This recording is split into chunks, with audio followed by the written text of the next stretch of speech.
Morning folks, welcome to Lupara. Got the keys for the house today. So I've been in and kind of opened up all the shutters. So I'm going to give you a little tour. As I've said before, the house has been lying empty for 5 years.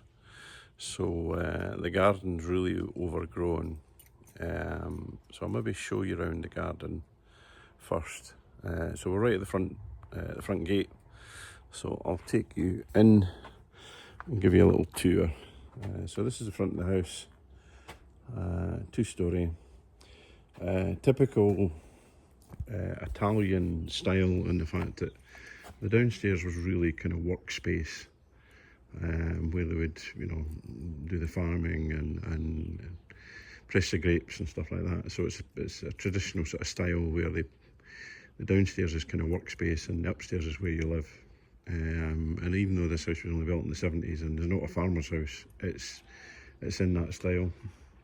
So we've got a driveway at the front with a gate, 2 garages which are out good size, but I'll show you the garden first. It's a reasonable sized garden. It's enough that it's not too much of a burden maintenance wise. This is the front door. As you can see, it's not been varnished for a long time, so that'll need completely stripped back and refurbished, but I think that'll clean up really well. Going around the garden, now there's this concrete retaining wall which is really ugly, so I'm going to have to do something with that. However, when I get round the back here, the walls actually not been very good. As you can see, it's leaning quite drastically, so that whole wall is going to have to come out. But the boundary actually goes back about 20 feet. You'll see there's the neighbour's pickup there. There's a little dwarf wall in front of his pickup, and the boundary goes back to there. This here is the oil tank. I'll probably take this out and move it and put it somewhere else to free up space at the back of the house. But there's some lovely olive trees in the garden. I think once I get everything stripped back, I should actually have quite a few olive trees. Over here, I've actually got grapes. Little grapevine there, completely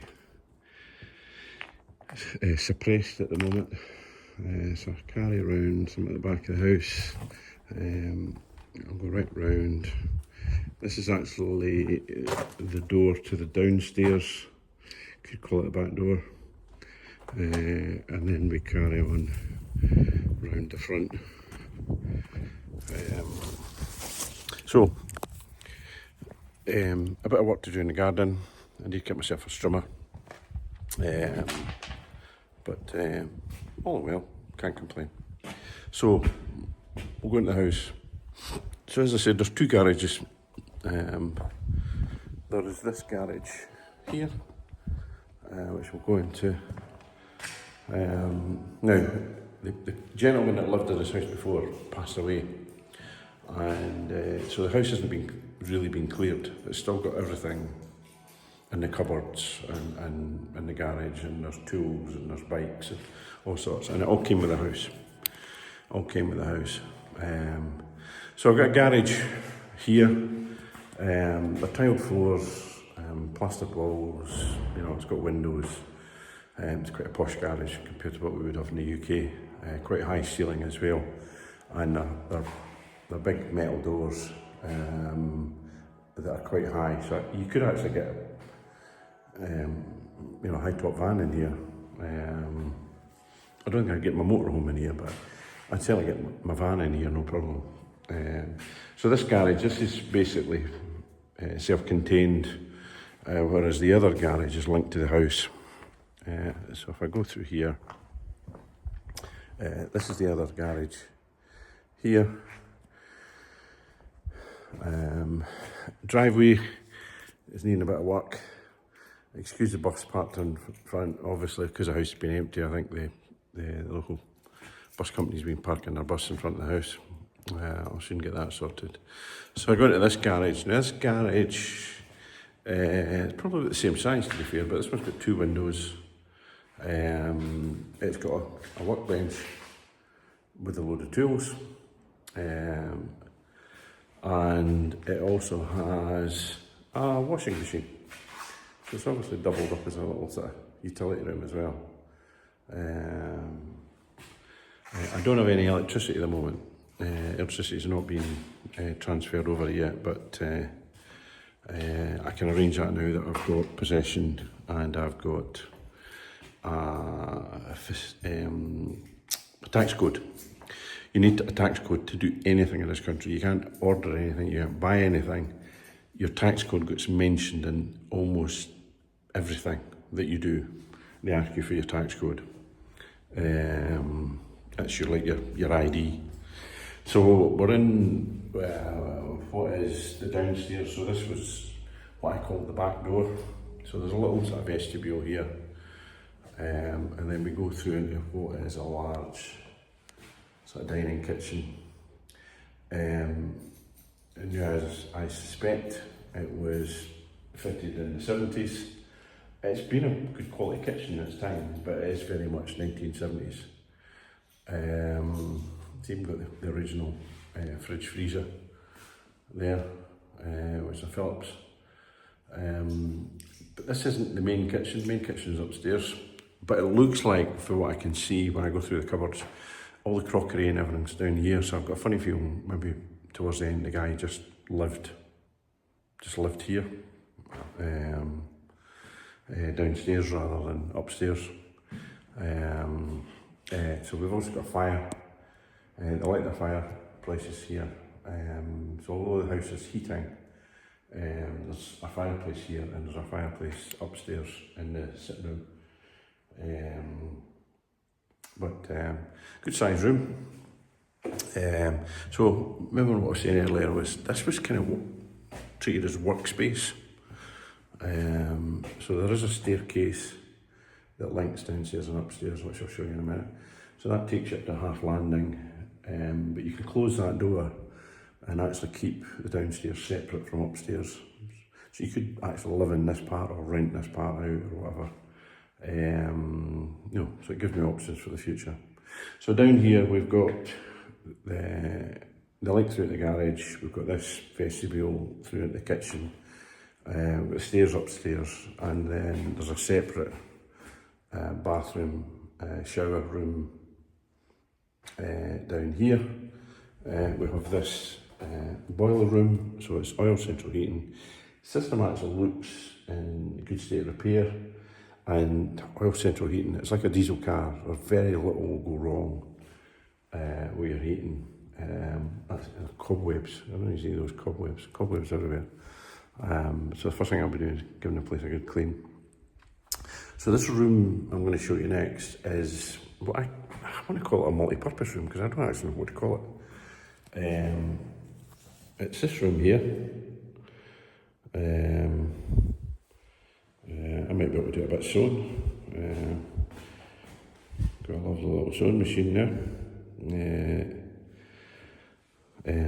A bit of rise and damp in the walls, but I should be able to deal with that myself. So the one thing I've noticed is downstairs is all just single glazed. You know, the windows are all in good condition, but they're all just single glazed, whereas upstairs is all double glazed. That's the difference that I've noted. And the woodwork outside is perished quite badly, as you can see here. So it'll all need to be stripped back and revarnished, but you can actually see the inside's actually fared a bit better. So it gives me kind of hope. Love the photos. Do you love the photos on the wall? Let's say it just smacks the 1970s. I'm not sure about the blue bulbs and the lights. I'm not sure what that's all about. So that's the downstairs. Like I say, what I might do is end up turning this into an office for when I'm working from home. But we'll see. Plenty of space, plenty of rooms. So we'll head upstairs. It's a lovely marble staircase all the way up. So that's the front door there, and then we go up this staircase, mahogany staircase, needing a little bit of a tighten up.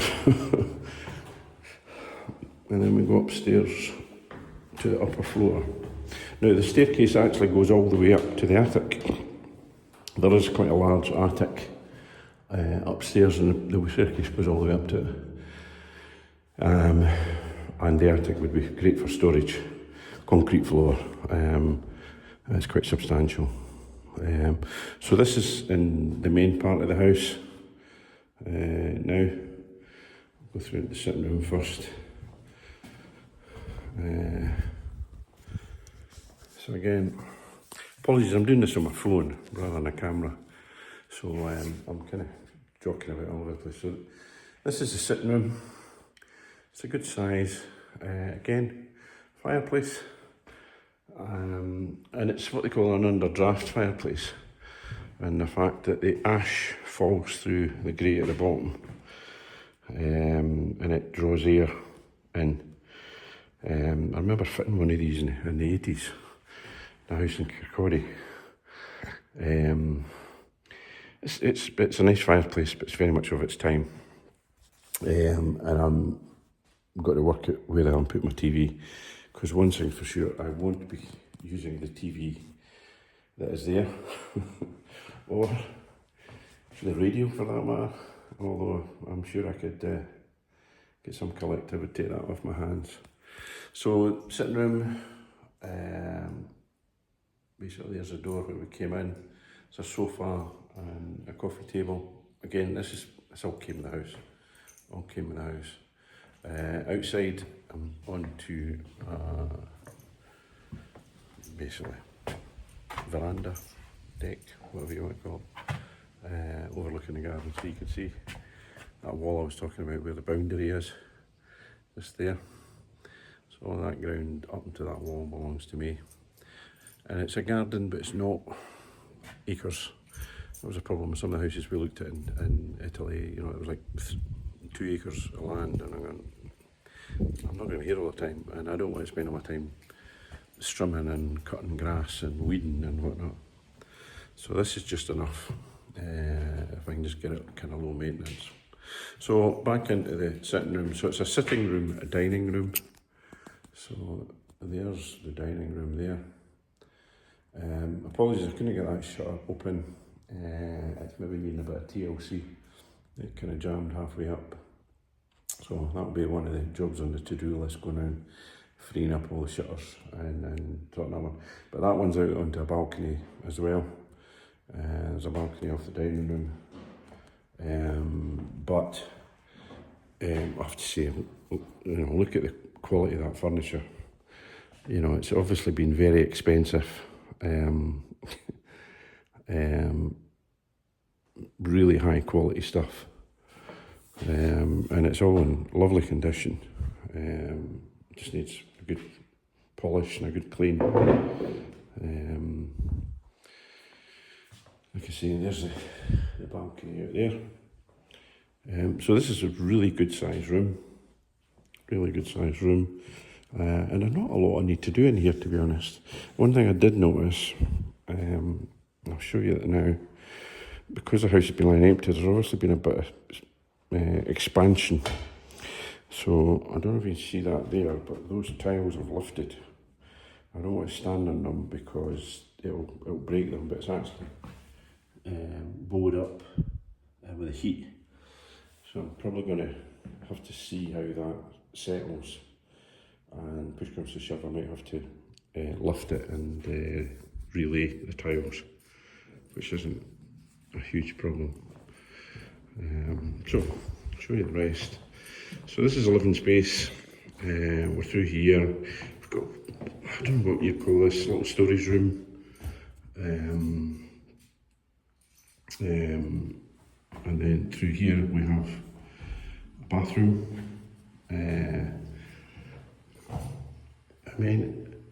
It's 1970s. It's very retro, but it's actually in very good condition. Another thing, in Italy, let me see that. In Italy, you have to have a BD. You're not allowed to not have a BD. So every bathroom's got a BD in it now. So we have a shower in here. I'll show you the shower cubicle. Now, that is about 20 inches. I think if you were a petite Italian man or woman, yeah, that would work fine for you. But I'm not. So what I suspect I'll end up doing is having to refurb this end and strip all of this out and put a full-size shower tray and shower screen in here, just to make it a bit more, a better size.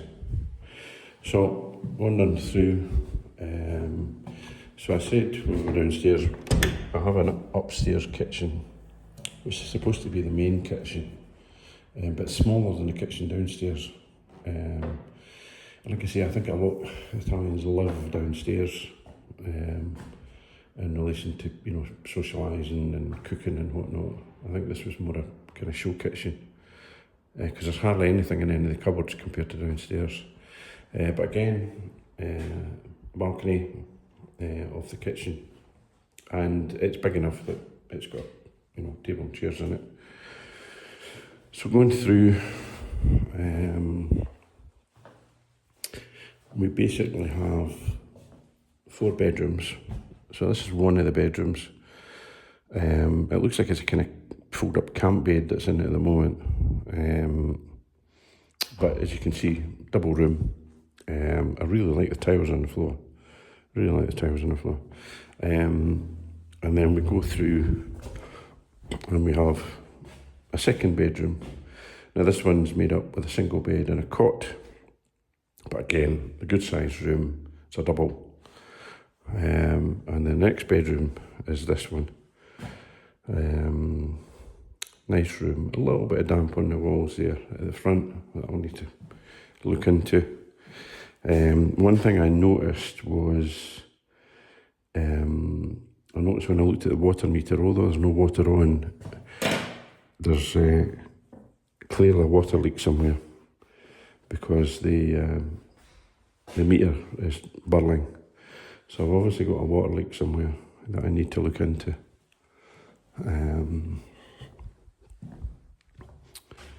So final bedroom is this one. I'm assuming this was like the master bedroom, because this one's got a balcony. So again, good size room. Obviously for its time, ensuite wasn't really a thing. But we're at the front of the house. The only kind of structural stuff I've seen has been this crack that runs along the front, so I'll need to repair that. But apart from that, the house is solid. And we are in an earthquake zone. I think we're class 2. So, and the area has had earthquakes over the years. But to see the house with such little damage is testament to the construction of the house. So, final bathroom is this one. Technically it doesn't have a shower, you know, although it has a kind of shower head there.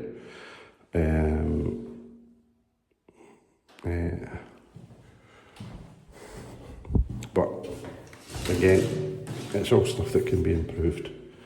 I'm going to try and keep as many of the period features as I can when I do the house.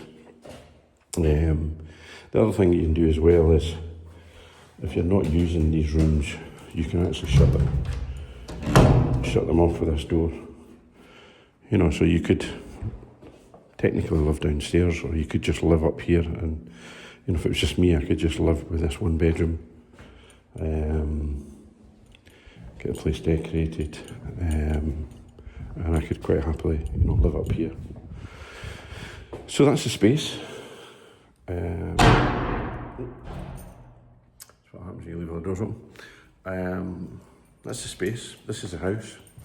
There's work obviously I need to do to it. Like I say, I'm going to try and keep as many of the period features as I can, and try and keep that kind of retro feel about it in relation to anything that I do. There is spare tiles up in the attic for doing any repairs that I need to do. But I think really to start with, it's going to be stripping back the garden, sorting out that retaining wall at the back, and getting the place livable. That's really going to be the first job for me. So we're at the end of September now. I fly home on Wednesday. I'll see if I can get back for a couple of weeks, maybe end of October, beginning of November. Failing that, I'll just come back over Christmas, New Year. I've got 2 weeks off then, and I'll just dodge away.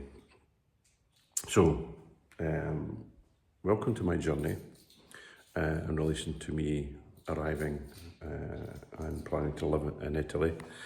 I'm staying in a bed and breakfast at the moment, and I met the lady who lives across the road who owns it.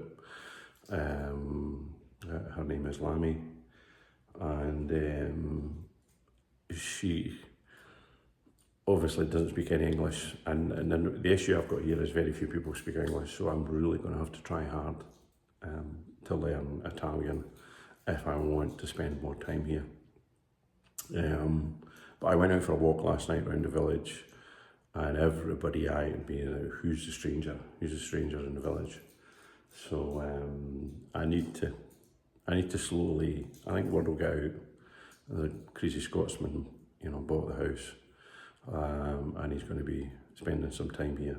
But I do need to practice my Italian if I want this to be a more permanent solution to my retirement. So again, thank you for the journey, or thank you for joining me on the journey. I will include little videos on other things that I find unique to Italy. I've already found out that, the bureaucracy in Italy is quite severe. You've probably heard that before. Just getting my tax code, my codus fiscale, I had to come over. I tried to get it through the consulate, filled in the paperwork, emailed it over to consulate in Edinburgh, and never even got a response. So I physically had to come over and arrange an appointment with the tax office internally, and go in and sat for 20 minutes, waiting on the tax officer seeing me. And the whole process, to be fair, took 5 minutes to get this tax code.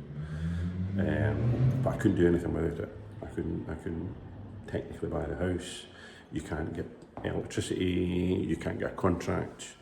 Every document seems to have your codus fiscale on it. It seems to be like your main ID in Italy, and they won't do business with you unless you've got it. So I've got that now. I will get the documentation for the house tomorrow from the notary.